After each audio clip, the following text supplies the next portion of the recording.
Welcome everyone to Pontos Fathom Press. This is our Pontos Fathom podcast, episode 27, and today we're going to be talking about Michael Moorcock's Elric Saga, specifically within the Elric Saga, the Duke of Hell, the Lord of Chaos, Arioch himself. So we'll kind of dig a little bit into, first of all, how Arioch, as Duke's patron, demon lord, right? Elric's, as you guys, Elric's not as culturally relevant these days. I think the Witcher Witcher game. We'll think of it like there's the Witcher books, and then the Witcher game, and then the Witcher series over the years. If you look through YouTube, or you can see that Elric's name kind of pops up as at least a visual. Ranging from homage to a ripoff, right? Elric and The Witcher kind of have a resonance. But, just taking all that aside, I think that The Witcher's kind of taken the steam out of Elric's cultural relevance. And I think, the old kind of rivalry, let's say, between Moorcock's style of sword and sorcery fiction as a reaction to the Tolkien style fiction, right? Which is, the Tolkien one is more ripe for consumption by kind of a, I don't want to say that, I love the Lord of the Rings. I love the Lord of the Rings series, the original trilogy of films. Silmarillion, I've got Silmarillion out on the table here. But I want to say that it's a little bit easier to grasp, as Tolkien had written it almost as a history, a lost history of the West, right? So it speaks to us here in the world, where Moorcock's writing in the 60s, kind of part of freak out culture, the cultural revolutions going on in rock music and drugs and things like this. So Moorcock is definitely Moorcock is sort of influenced by this, this explosion of, post psychedelic era kind of writing in the sword and sorcery genre. So you have a much different take on fantasy with Elric. And I think for a long time those were definitely the two parts, the two paths, sort of like the Tolkien path to the right and the Moorcock path to the left, so to speak. And that was the old narrative. It seems somehow Elric's just been kind of shoved under a footnote as a plagiarizing thing of The Witcher, which I kind of want to take it back to a little bit of that dialogue. But then at the same time, having been digging back into Tolkien, it's interesting to revisit it now a little older. I read these books much younger, and I really loved the Elric one almost more than I loved Tolkien at first. I loved the world, I loved the chaos of it, I loved the rebelliousness of it, and the tragic endings, and anti-hero, and he's killing his friends. It's a crazy set of stories. It's not written in order. Some of it's slapdash, some of it's brilliant, right? But I think that there's something underneath all of that where maybe they're not as different as people had originally thought at some fundamental level. And that's why I've got the Lucifer and Ahriman out on the table. And so we'll talk a little bit about that stuff. We'll mostly focus on Arioch. I mean, maybe there's some future for this. If you guys like this kind of content, maybe I'll do more deep dives of breaking down the Elric Saga, looking at characters, looking at Elric himself, looking at the larger multiverse, eternal champion, breaking down some of those topics. So let me know in the comments if you're interested. We'll also be talking about Hermeticism of Hastur, which, as you know, here in Pontos Fathom Press, we've got this disclosure from the Necronomicon fragment, volumes 1, 2, and 3. We've been doing a lot of talk around necromancy of Nyarlathotep, which is available now. But the next two books in the series, which are in proof right now, Hermeticism of Hastur, we're editing this now and should be available by end of Q1 this year. And then finally, Alchemy of Azathoth, maybe toward the middle of the year. So if all schedules work out. But, we'll be talking a bit here about, check out the links to the bookstore in the description for that. So we appreciate your purchase to sponsor the channel. As you know, we're not monetized yet. We definitely are looking for a goal to get to 1,000 subscribers and get those watch throughs up. So watch through the video and But we're going to talk about Hermeticism of Hastur a little bit here, and the influences of Lucifer and Ahriman by Rudolf Steiner.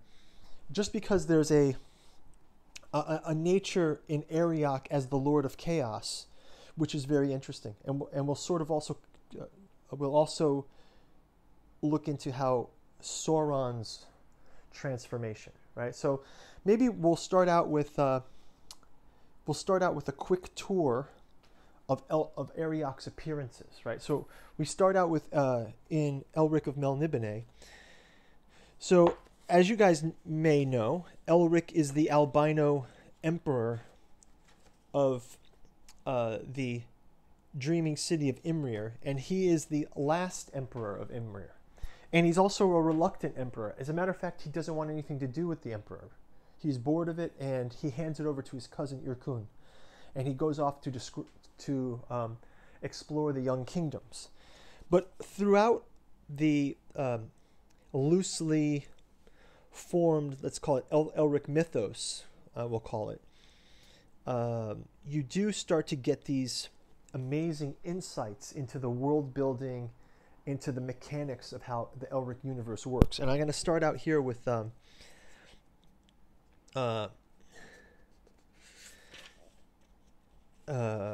he's out on an adventure here, and it says, at least greed is an honest quality, an understandable one, but you, creature, are not human.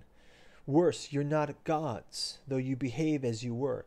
So the Melnibonéans are sort of, they're kind of a bit elvish. They're kind of like dark elves a bit, or some kind of they have an elven quality to them. They are very highborn, they're very noble, but they're very cruel, and they say that their emperors are insane from all the time that they've spent on the dreaming couches, learning their necromantic sorceries to influence the world, right? So, the emperors of Melniboné would lay on the dream couches, and they would dream a lifetime where they could study magic under an apprenticeship of a long dead wizard or something like this, and then wake up the next morning and do it all over again.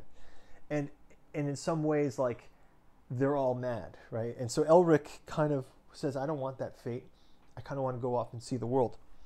But the prophecies and the world building surround him, right? So this guy is saying, worse, you're not gods, though you behave as you were. Your day is over, and you must be wiped out, your city destroyed, and your sorceries forgotten.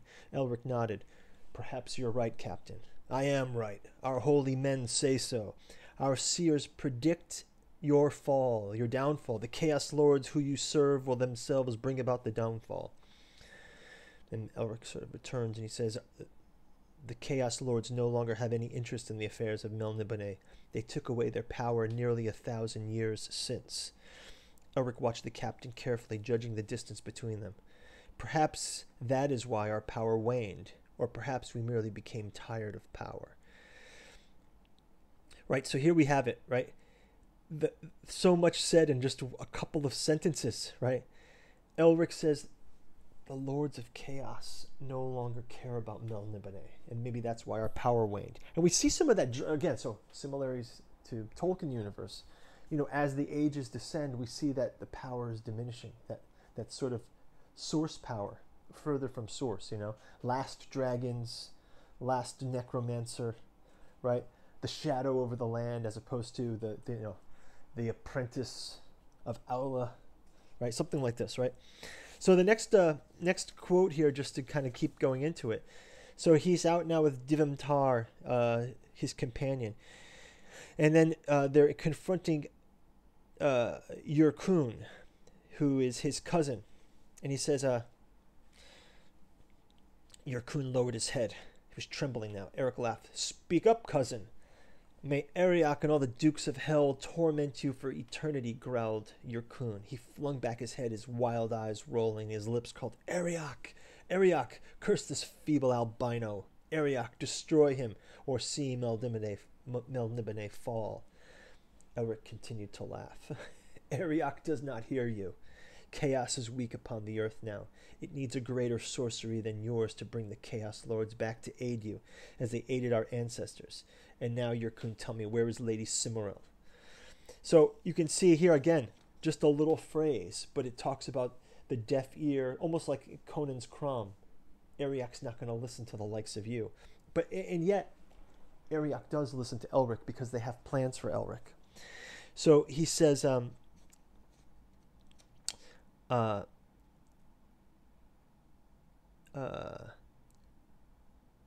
Yurkud tried to disguise the astonishment he felt. Evidently, his respect for Elric had increased, and he had his hatred for the albino emperor. I thought you had no needs of sorcery. But you thought that a vow which was unbefitting for Melnibonean monarch to make, did you not? Well, I agree with you. You see, Yurkun, you have won a victory after all. Yurkun stared narrowly at Elric, as if trying to divine a secret meaning behind Elric's words. You will bring back the Chaos Lords? No sorcerer, however powerful, may summon the Chaos Lords, or for that matter, the Lords of Law, if they do not wish to be summoned. You know that. You must know it, Yurkun. Have you not tried yourself? And Arioch did not come, did he? Did he bring you the gift you sought, the gift of the 2 black swords? You know that? I did. I guessed. Now I know. Yurkun tried to speak. So now there's like the premonition of the black swords, right?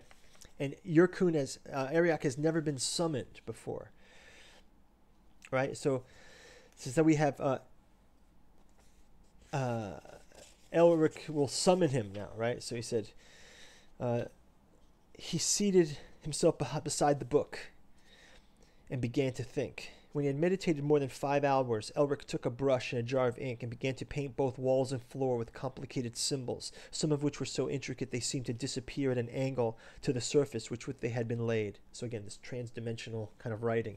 At last it was done, and Elric spread-eagled himself in the very center of the huge ruin, face down, one hand upon his grimoire, the other with the Arctorius upon it, stretched palm down. The moon was full.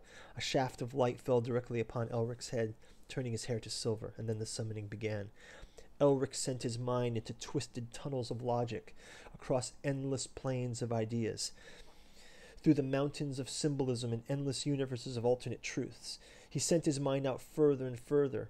As it went, he sent the words which issued from his writhing lips, words that few of his contemporaries could understand, though the very sound would chill the blood of any listener. Now, this whole tunnels of logic and twisted logic kind of reminds me of William Gibson kind of writing about, cyberspace and the visualization of data and all of this kind of odds, and then the rise of AI in these books. So we're going to touch on Gibson in a bit, the AI thing. In his body, he forced to remain in the original position, and from time to time a groan would escape him. And though all of these words came again and again, one of these words was a name. Arioch. Arioch, the patron demon of Elric's ancestors, one of the most powerful of all the dukes of hell, who is called the Knight of Swords, the Lord of the Seven Darks, the Lord of the Higher Hell, and many other names. Arioch. It was on Arioch whom Yurkun had called, asking the Lord of Chaos to curse Elric, and it was Arioch whom Yurkun had sought to summon to aid him in his attempt upon the ruby throne. It was Arioch who was known as the keeper of the 2 black swords, the swords of unearthly manufacture and infinite power which had once been wielded by the emperors of Melniboné. Arioch, I summon thee. Runes, both rhythmic and fragmented, howled now from Elric's throats. His brain had reached the plane on which Arioch now dwelt, and now it sought Arioch himself. Arioch, it is Elric of Melniboné who summons thee. Elric glimpsed an eye staring down at him. The eye floated, joined another. The 2 eyes regarded him. So he just folds out of reality. First an eye, then 2 eyes, and then they're staring at him. Arioch, my lord of chaos, aid me. The eyes blinked and vanished. Oh, Arioch, come to me, aid me, and I will serve you. A silhouette that was not a human form turned slowly until a black, faceless head looked down upon Elric. It kind of has this kind of Nyarlathotep vibe to it, right? A halo of red light gleamed behind the end, and then that too vanished. Exhausted, Elric let the image fade. A fly settled on Elric's forehead, and then Elric could see the fly's eyes and recognize something in them. They were the eyes, and not yet the eyes he had seen on the other plane. It began to dawn on him that this fly was no ordinary creature, that its features were in some way faintly human. The fly smiled at him. From his hoarse throat, through his parched lips, Elric was able to utter but one word, Arioch. And a beautiful youth stood where the fly had hovered. The beautiful youth began to speak, soft and sympathetic and yet manly. He was clad in a robe that was like a liquid jewel, which did not dazzle Elric, for in some way no light seemed to come from it. But there was a slender sword in the youth's belt, and he wore no helm, but a circlet of red fire, and his eyes were wise, and his eyes were old, and they were looked at closely, and they could be seen to contain an ancient and confident evil. Elric. That was all the youth said, but it revived the albino so that he could raise himself to his knees. Elric. And Elric could now stand. He was filled with energy. The youth was taller now than Elric. He looked down at the Emperor of Melniboné, and he smiled the smile that a fly had smiled. You alone are fit to serve Arioch. It is long since I invited you to this plane, but now I am here, and I shall aid you, Elric. I shall become your patron. I shall protect you and give you strength, and the source of strength, though master I be and slave you be. How must I serve you, Duke Arioch? Elric asked, having made a monstrous effort of self-control, for he was filled with terror by the implications of Arioch's words. You will serve me by serving yourself for the moment. Later a time will come when I shall call upon you to serve me in specific ways, but for the moment I ask little of you, save that you swear to serve me. You must swear that, said Arioch reasonably, or I cannot help you in the matter of your cousin Yurkun or your sister Cimmeral, or his sister Cimmeral. I swear to serve you, said Elric, and his body was flooded with ecstatic fire, and he trembled with joy as he fell to his knees. So there you have it. Like that's kind of the introduction of Elric to the beautiful form of Arioch. And then later, though, there's the insane view of Elric, of Arioch, the chaos view of Arioch. So they're in the pulsing cavern, and Rakir. It's not much of a fate if I go back, said Rakir. What chances have you? One, said Elric. I can invoke my patron. A lord of chaos, Rakir made a wry face. Exactly, said Elric. I speak of Arioch. Arioch, eh? Well, he does not care for renegades from Fum. What do you choose to do? The lords of higher worlds do not control me completely, nor will they. Rakir grants, I share your view. I'm not optimistic about its realism. And then, so Arioch must be summoned, Rakir sighed. If that is possible, said Elric. He will doubtless destroy me, said Rakir, looking to Elric in the hope that the albino would deny this statement. Elric looked grave. I might be able to strike a bargain with him. It will also test something. Elric turned his back to Rakir and on Yurkun, and he adjusted his mind, and he sent it out through the vast spaces, complicated mazes, and he cried, Arioch! Arioch, aid me, Arioch! He had the sense of something listening to him. Arioch! Then something shifted in place where his mind went. Arioch! And Arioch had heard him, and he knew it was Arioch. Rakir gave a horrified yell. Yurkun screamed. Elric turned and saw that something disgusting had appeared near the far wall. It was black, and it was foul, and slobbered, and its shape was intolerably alien. Was this Arioch? How could it be? Arioch was beautiful. And perhaps, thought Elric, this was Arioch's true shape. Upon this plane, this peculiar cavern, Arioch could not deceive those who looked upon him. But then the shape disappeared, and a beautiful youth with ancient eyes stood before him. You have won the sword, Elric, said Arioch. I congratulate you, and you have spared your cousin's life. Why so? More than one reason, said Elric. But let us say he must remain alive in order to wake Cimmeral. Arioc's face bore a little secret smile for a moment, and Elric realized that he had avoided a trap. If he killed Yurkun, Cimmeral would never have woken. And what is this little traitor doing with you? Arioch turned his cold eye on Rakir, who did his best to stare back at the Lord of Chaos. He's my friend, said Elric. I made a bargain with him. If he aided me to find the black sword, I would take him back with me to our own plane. That is impossible. Rakir is an exile here, and this is his punishment. He comes back with me, Elric said, and now he unhooked the scabbard holding Stormbringer, or I do not take the sword with me. Failing that, we all three remain here for eternity. That is not sensible, Elric. Consider your responsibilities. I have considered them. This is my decision. And Arioch's smooth face had just a tinge of anger. You must take the sword. It's your destiny. right?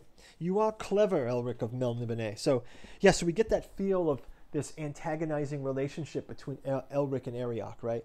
And we sort of, if we jump into, quickly just this Lucifer and Ahriman by Steiner, it says, the sages of olden times who received the primeval wisdom from the hands of Lucifer, as I said, to pledge themselves not to yield to his wisdom, but to use the wisdom of the good for the earth's evolution. And that, in essence, is what was accomplished through the pre-Christian mysteries. If it be asked what it was that humanity received through these mysteries, through the influence of the Luciferic beings who in post-Atlantean times still inspired certain personalities, like the rishis of India, speaking and thinking are in their origins Luciferic, but were drawn away from the grip of Lucifer by the sages of old.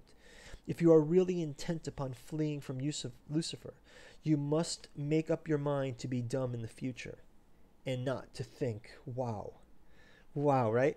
So it's sort of like no matter what Elric's doing, you see in this that he's part of this bigger plan. And he's also discerning now. He's discerning the true forms of Arioch. And he says maybe Arioch in this place could not deceive those who looked upon it. This true form as a black, shapeless, insane, it causes Rakir to scream and even Yirkun to scream. We have another couple interesting encounters. Just again, this time Moonglum. Elric comes upon a sign of chaos in this is from Sailors on the Seas of Fate volume, but I think this is When the Gods Laugh, right? And it says, a girl pointed upward to the rock at the entrance, engraved as a curious symbol which Elric instantly recognized. A sign of chaos, Elric explained. Perhaps I should have guessed. What does it mean, Elric? Moonglum asked. That is the symbol of everlasting disruption and anarchy. We are standing in territory presided over by the Lords of Entropy, or one of their minions. So that is who our enemy is. This can only mean one thing. The book is of extreme importance to the order of things on this plane, and possibly all the myriad planes of the multiverse. That is why Arioch was reluctant to aid me. He too is a Lord of Chaos. What do you mean? Moonglum asked in his puzzlement. Know you not that two forces govern the world, fighting an eternal battle? Elric replied, Law and chaos, the upholders of chaos, state in such a world as they rule all things are possible. Opponents of chaos, who ally themselves with the forces of law, say that without law nothing material is possible. So here you have another quick insight, kind of like, in a weird way, it reminds me of the Tolkien Moorcock rivalry. And what a better rivalry that is. Tolkien Moorcock rivalry is more like an epic mythology, a poetic mythology, but sort of, in a way, very lawful. In its, its elven lore is very rich. It's got, the demon forces are always the shadow, and they're always signs of discord. But you see a similarity here. Elric calls it out. He says, the Lords of Entropy are eternal disruption.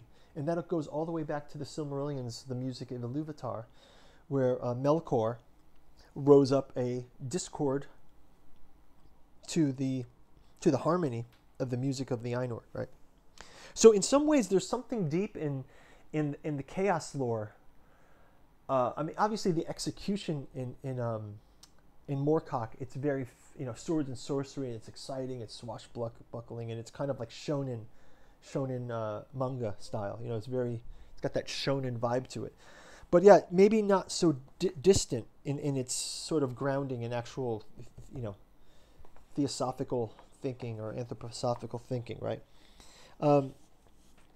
Another one is just a quick mention to Stormbringer, his sword, as a force of chaos, right?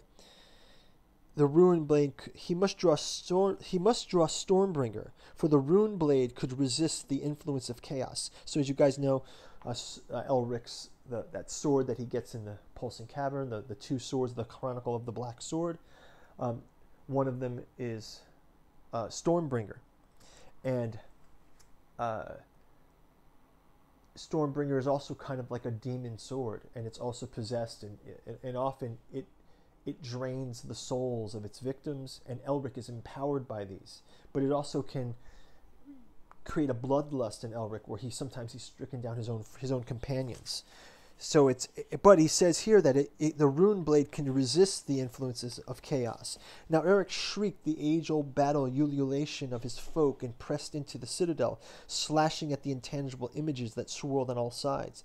The gateway was ahead, and Elric knew it now, for his sword had shown him which were the mirages, and he could open the portal. And he paused for a moment, his lips moving as he remembered an invocation that he might need later. Arioch, Lord of Chaos, patron demon god of his ancestors, was a negligent, powerful, and whimful. He could not rely on Arioch to aid him here unless... And so, again, just back to Arioch being unreliable for Elric, right?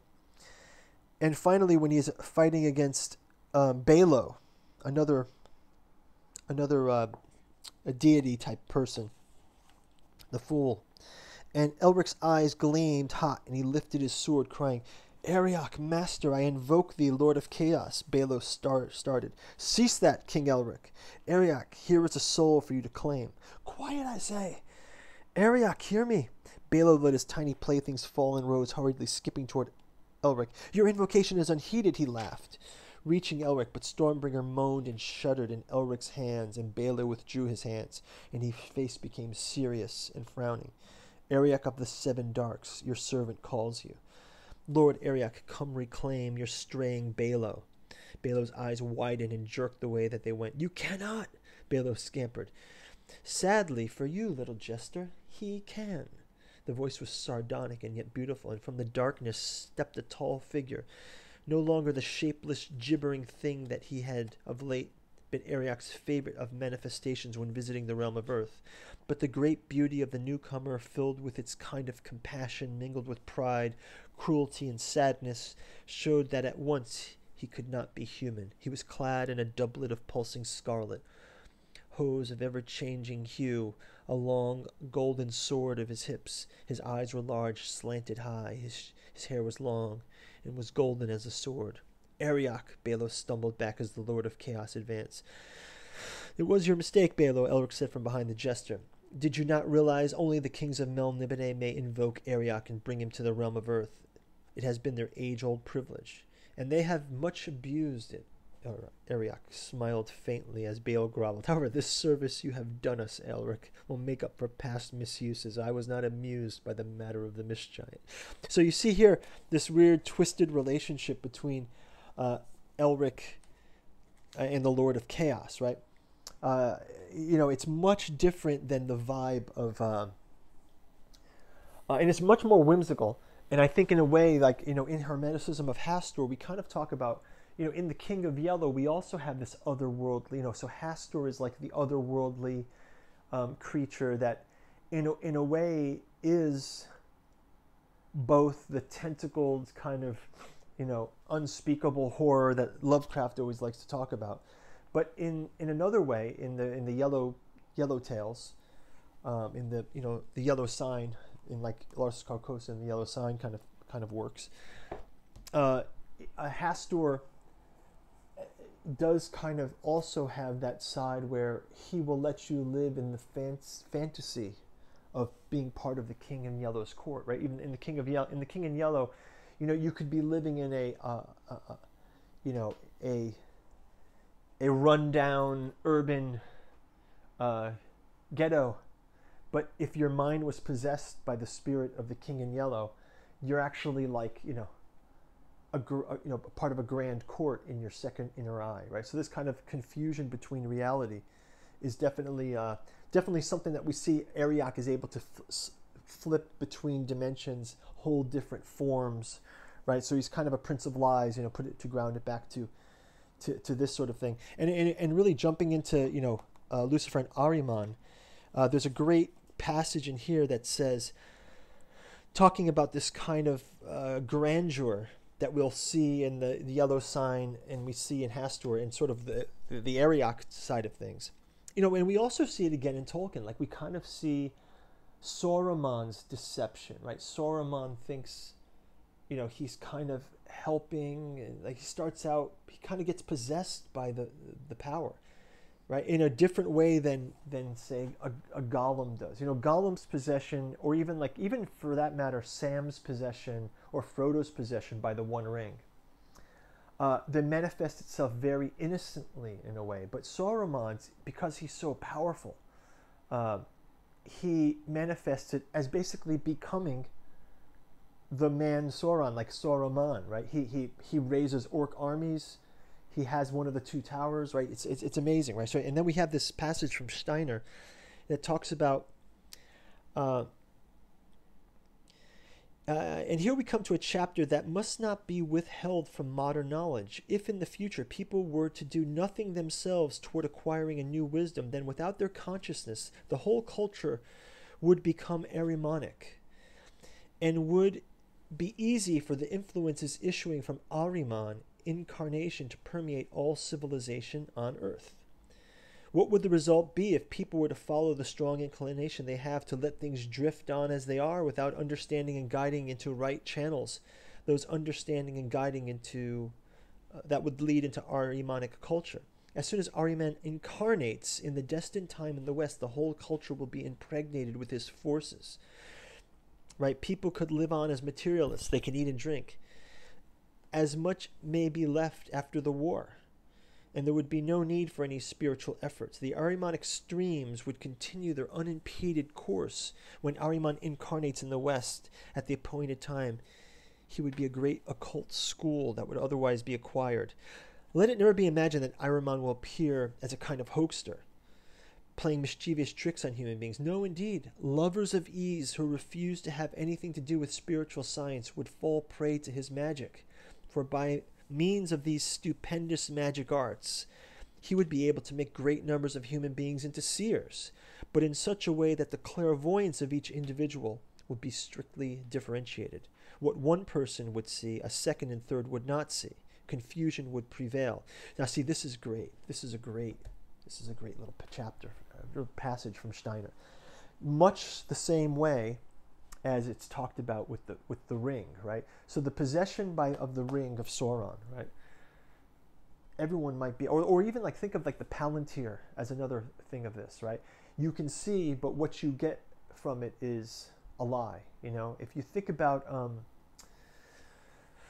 I just kind of think what comes to mind quickly is just in Harry Potter, right? And another kind of analog for the Ring of Power, or even for Stormbringer, maybe something like this. But in Harry Potter, Deathly Hallows, there's the scene where the Horcrux doesn't want Ron to destroy it, right?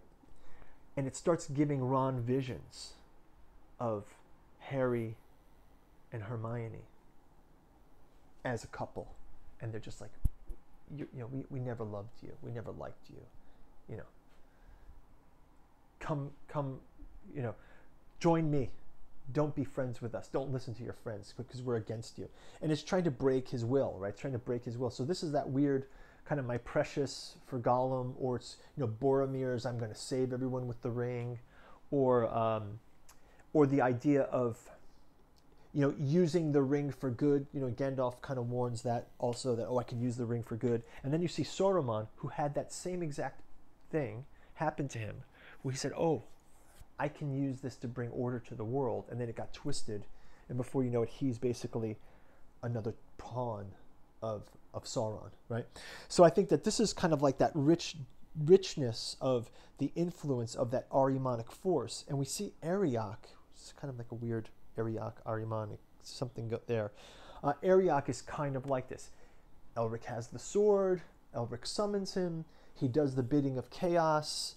But it's part of a deeper trend, and if Elric just lets things go with the flow as he does, and we'll see that as it unfolds. I mean, now countering this force of, a force of chaos, there is the force of law. And as the Elric saga goes on, much in a similar way to maybe the innocence of the hobbits, or the hardiness of the hobbits, or the earth groundedness of the hobbits, somehow becomes an insulator to the Ring of Power, right? In Tolkien, you sort of have this character of Count Aubec of Malador, who worships the Lords of Law, right? And he sort of pits himself against the the age of the bright. So the world of Earl Albec is the age of the bright empire, the same as the world of Elric, but only set some time earlier than the Elric stories. The bright empire is flourishing, and the lords of chaos, in fact, still have a greater part of the power over the earth. But Earl Albec's task was make a little of that chaos matter stable. And they also have the masters of law. Albec's patron guards are the lords of law. So you can think of the lords of law somewhat as maybe like the Gandalf the White kind of thing, or just the Aragon Return of the King. Like there's all these lawful things, and it's present also in Moorcock. But I think for Moorcock, it's just much more fun that. I think that he had more fun writing that demon relationship and the cosmology around it. So maybe just to wrap it up here, there's in Stormbringer, the final book.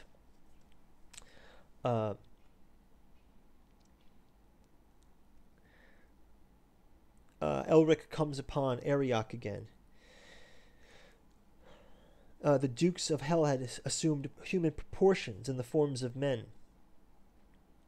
Elric looked upon their beautiful smiling faces and shuddered again, for there was a kind of love on their faces, love mingled with pride and confidence, so that for a moment he was filled with the wish to jump from his horse and fling himself at their feet to plead forgiveness for what he had become. "Well, Elric," said Arioch, the leader, softly, "would you repent and return to us?" Because Elric betrayed him, The voice was silvery, and yet it was beautiful, and Elric half made to dismount, but he clamped his hands to his ears, the ruined sword hanging by his wrist, and he cried, "No, no, I must do what I must. Your time, like mine, is over." "Do not speak thus, Elric," Balin said persuasively. "Our rule has hardly begun. Soon the earth and all its creatures will be part of the realm of chaos, and a wild and splendid era will begin. His words passed Elric's hands and whispered in his skull, "Chaos has never been so powerful on earth, not even in the earliest days. We shall make you great. We shall make you a lord of chaos, equal to ourselves. We give you immortality, Elric. If you behave so foolishly, you will bring yourself only death, and none shall remember you. I know that I do not wish to be remembered in a world ruled by law." Moloch laughed softly. "That will never come to pass. We block every move that law makes trying to bring help to earth. And this is why you must be destroyed," Elric cried. "We are immortal. We can never be slain," Arioch said, and there was a tinge of impatience in his voice. "Then I shall send you back to chaos in such a way that you shall never have power on earth again." So this balance of law and chaos kind of comes out, this Manichaean balance, right? And Elric actually fights with the Dukes of Hell and the Lords of Chaos. And, and I won't go to spoilers of Stormbringer, but maybe we can go into that Stormbringer in another podcast and really dig into that.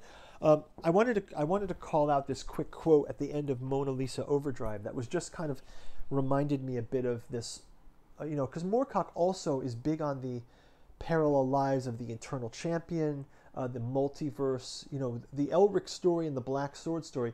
It weaves through many of Elric's other heroes, and then sometimes they have parallel lives. They come together and leave. But I found that also this idea of in a way, there's Tanalorn, which is kind of like the Grey Havens. There's a lot of these parallels in things.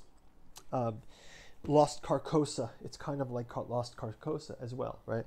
But I wanted to call out this end of Mona Lisa Overdrive, just this little note, because in a strange way, I think that there may be another podcast that we can talk about where we link some of this, I want to call it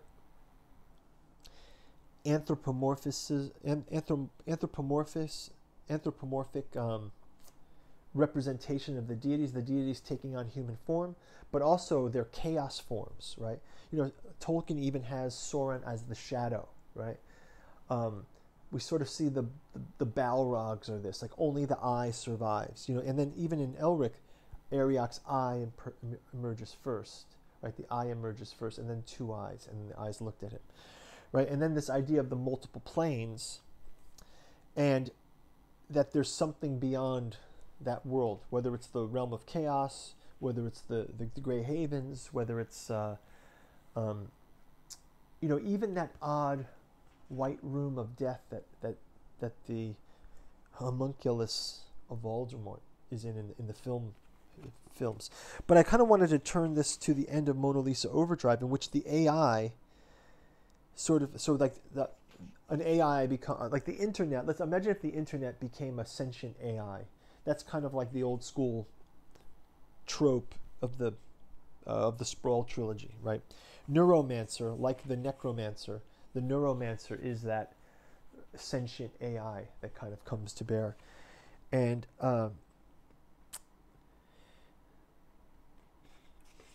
they're talking to 3 Jane, who is sort of a cloned,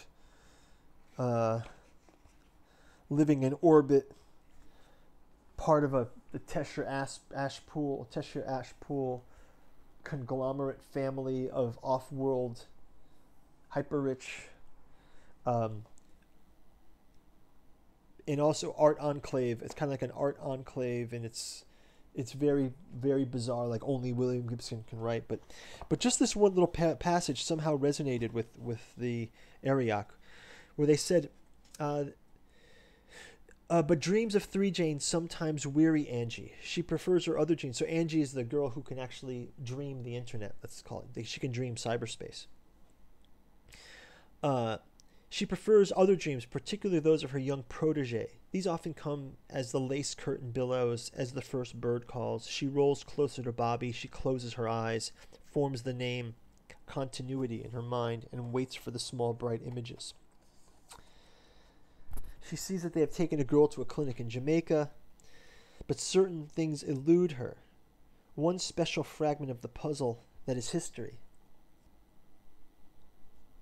And they say,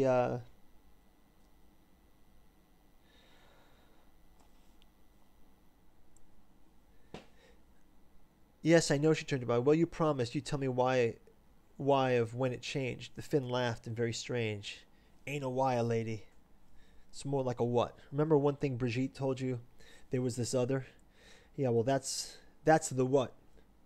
And the what's the why. I do remember, she said. But when the Matrix finally knew itself, there was the other? That's where we're going tonight, Bobby began, putting his arm around her.